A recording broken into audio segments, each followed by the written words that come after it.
Voice of మన్యాసిని స్వాగతం సుస్వాగతం. Prakash Raj vote గల్లంతయింది. ఆ మాట స్వయంగా ఆయన ఒక వీడియో చేసి చెప్పాడు, నా ఓటు తీసేశారు.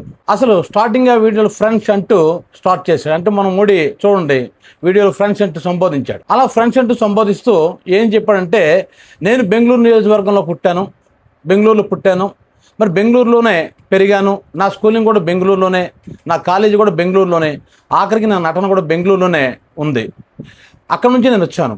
అలాంటిది ఇంకా ఎంపీగా కూడా పోటీ చేశాను, అయినప్పుడు కూడా ఈరోజు నా ఓటు లేదంటున్నారు. ఈ ప్రధానమంత్రి గారు తన పవర్స్ని ఉపయోగించి నా ఓటుని తీసేశారు. కానీ ఆయన తనని ఆ కుర్చీలో దించకుండా అధికారం నుంచి అధికార పీఠానికి దూరం చేస్తాం, ఆ చేయకుండా ఆయన ఆపుకోలేడు అని చెప్పేసి ఆయన ముగించాడు వీడియోని. ఇది ప్రకాష్ రాజ్ మీద కక్షతో చేశాడా, లేదు సరళ ఒక భాగంగా జరిగిందా? ప్రకాష్ రాజ్ మీద కోపంతో చేయవలసిన అవసరం అసలు ఎన్నికల కమిషన్కి ఉంటుందా? ఇవన్నీ కూడా ఇప్పుడు క్వశ్చన్స్. అసలు ప్రకాష్ రాజ్కి 2-3 స్టేట్లలో ఓట్లు ఉన్నాయని ఆయన మీద ఆరోపణ కూడా ఉంది, అందులో భాగంగా తీసేశారా? అలా అయితే ఇక్కడ ఆంధ్రప్రదేశ్లో నెల్లూరు జిల్లా అనుకుంటాను, ఒక మంత్రి గారు, మాజీ మంత్రి గారు, ఆయన ఓటు కూడా తీసేశారు. సో ఇలా చాలా ఓట్లు తీస్తారు. ఇప్పుడు మనకి ఆంధ్రప్రదేశ్లో చూసుకున్నట్లయితే దాదాపు 70 లక్షల వరకు ఓట్లు తీస్తారంటున్నారు. మరి తెలంగాణలో చూసుకున్నట్లయితే 1 కోటికి పైగా ఓట్లు తీస్తారని అంటున్నారు. మరి ప్రకాష్ రాజ్ చెప్పిన మాట ప్రకారమే ఒక బెంగళూరు ఆ నియోజకవర్గంలో చూసుకున్నట్లయితే 60 లక్షల మందికి ఓట్లు తీశారంటున్నారు. అయితే ఓట్లు ఎందుకు తీసేస్తారు? సర్లో ఏం చేస్తారంటే, మనం ఒక ప్రాంతం నుంచి ఒక ప్రాంతానికి మనం ట్రాన్స్ఫర్ అయ్యనుకోండి, అప్పుడు ఆటోమేటిక్గా ఇక్కడ మనం ఉండం కాబట్టి ఇక్కడ ఓటు పోతుంది అన్నమాట ఎంక్వైరీకి వచ్చినప్పుడు. మరి అదేవిధంగా పెళ్ళైన ఆడపిల్లలు వెళ్ళిపోతారు కదా అత్తవారింటికి, అప్పుడు అలా ఓటు ఉండడానికి అవకాశం సరిగ్గా ఉండదు. సో అదేవిధంగా ఎవరైనా చనిపోతే చనిపోయిన ఓటు కూడా తీసేస్తారు. సో ఈ విధంగా కొన్ని ఓట్లు పోతుంటాయి. కానీ ఇన్ని లక్షల ఓట్లు పోతాయా అన్నది పెద్ద డౌట్. అసలు ఈ ప్రభుత్వం ఏం చేస్తుందంటే, అంటే మోడీ ఇదంతా చేయిస్తున్నాడనే కదా ఇప్పుడు ఆరోపణ. అదే మన ఎలక్షన్ కమిషన్ ఎవరైతే భారత చీఫ్ ఎలక్షన్ కమిషనర్ని ఎన్నికలోనే అసలు లోపం ఉంది కదా.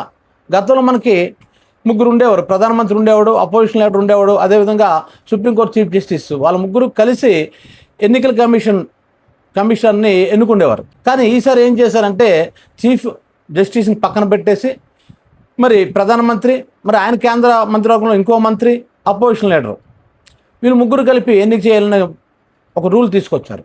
దానివల్ల ఆటోమేటిక్గా మోడీ ఏమనుకుంటే అతన్నే ఎన్నిక చేసుకునే అవకాశం ఉంటుంది.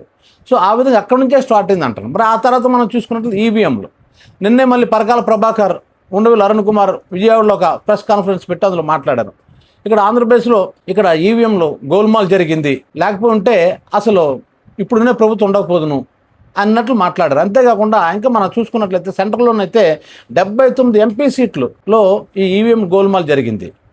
అరుణ్ కుమార్ మాట్లాడితే ఏమన్నాడు, 3 సెకండ్లకు ఓటు పడ్డది, ప్రపంచంలో ఎక్కడో కూడా 3 సెకండ్లకు ఓటు వేసే ప్రక్రియ అసలు లేదు అసలు అని చెప్పాడు. చెప్తే ఒక జోక్ కూడా చేశాడు. ఆయన చిన్నప్పుడు చదివిన ఒక జోక్ అట, రష్యాలోని ఓటింగ్ ఎలాగుంటుంది అని, అంటే అక్కడ కమ్యూనిస్ట్ దేశంలో ఒక డిక్టేటర్షిప్లో ఎలాగుంటుంది అని చెప్పడంతో ఆయన ఒక ఎగ్జాంపుల్ చెప్పాడు. ఆయన అక్కడ ఓటు వేయడానికి వెళ్ళాడట, వాళ్ళే ఓటు వేస్తారట, కానీ ఈ బ్యాలెట్ పేపర్ మాత్రం, బ్యాలెట్ బాక్స్ వేయడం మాత్రం ఇటు డ్యూటీ. అయితే వీడు బ్యాలెట్ పేపర్ పట్టుకొని వెళ్తూ వీడికి అనిపించింది అసలు ఎవరికి ఓటేశారు, నా వంతు ఓటు ఎవరికి వేశారని చెప్పి చూడడానికి ట్రై చేస్తానట. అప్పుడు వెనక నుంచి ఒక తుపాకి పెట్టి, వీపుకి తుపాకి పెట్టి, చూడడానికి వీల్లేదు ఎందుకంటే ఇది సీక్రెట్ బ్యాలెట్ కాబట్టి అన్నదట. అంటే ఆ జోక్ కూడా చెప్పాడు. అంటే దాదాపుగా మన దేశం కూడా అలా తయారైపోతుంది. మనం ఎవరు అతనికి ఓటేయాలో ఆయనే నిర్ణయించుకుంటున్నాడు, అంతేగాని మన చేతుల్లో లేదు అని చెప్పాడనమాట. ఇక్కడ నాకు అనిపిస్తుంటుంది అనమాట, మన కాక్రోచ్లు చాలా విషయాల మీద వాళ్ళు ఇప్పుడు ఆందోళన చేస్తున్నారు.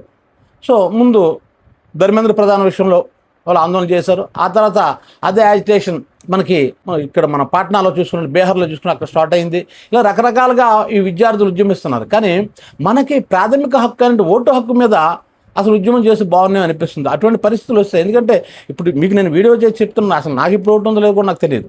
అదే ఓటు లేకపోతే మనం అప్లై చేసుకోవచ్చు, కానీ అప్లై చేసుకోవడం మళ్ళీ రకరకాల వాళ్ళు ఇవి అడుగుతున్నారు, సాక్ష్యాలు చూపించమంటున్నారు. సో ఇవన్నీ కూడా ఇప్పుడు ప్రకాష్ రాజ్కి ద పాపులర్ యాక్టర్ కదా ఇండియాలో, ఆయనకు ఓటు లేకపోవడం ఏంటి అంటే ఆశ్చర్యం వేస్తుంది. అది కావాలని చేశారా లేదా ఇక్కడ ఏం జరిగిందా అన్నది డౌట్ వస్తుంది. సో ఇప్పుడు మనం చూసుకున్నట్లయితే మన స్వతంత్ర భారతదేశంలో మనకున్న హక్కు ఏంటి? ఓటు హక్కు. ఈ ఓటు హక్కు మనకి 18 సంవత్సరాలు వస్తే చాలు ఓటు హక్కు వస్తుంది. మరి కులం చూడరు, మతం చూడరు, ఆయన ఆర్థిక పరిస్థితి చూడరు, స్త్రీలింగ భేదాలు లేవు, గతంలో కొన్ని దేశాల్లో స్త్రీలకు ఓటు హక్కు ఉండేది కాదు.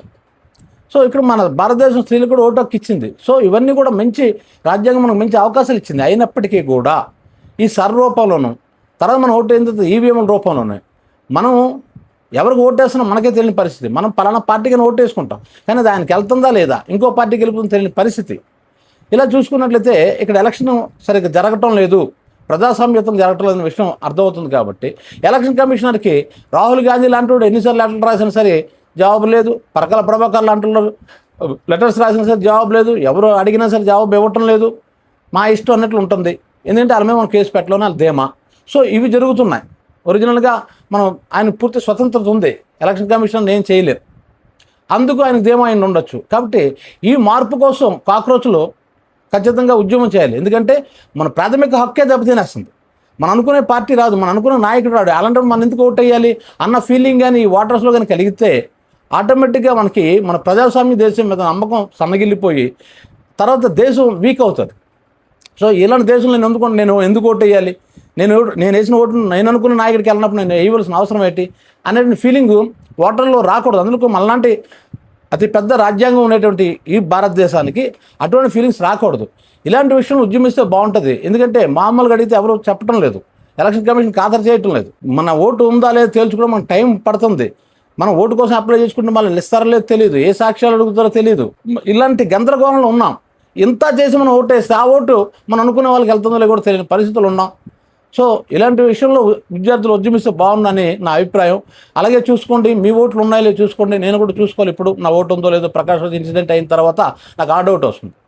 సో అలా మీరు కూడా చూసుకోండి, మీకు ఓటు ఉందో లేదో చూడండి. అది ఇమీడియట్గా జరగాలి, మరి వాళ్ళు ఎన్నాళ్ళు టైం ఇస్తారో తెలియదు.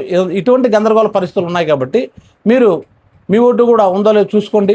ఈ వీడియో మీకు నచ్చినట్టయితే వాయిస్ ఆఫ్ మంజాస్కి లైక్ చేయండి, షేర్ చేయండి, సబ్స్క్రైబ్ చేయండి.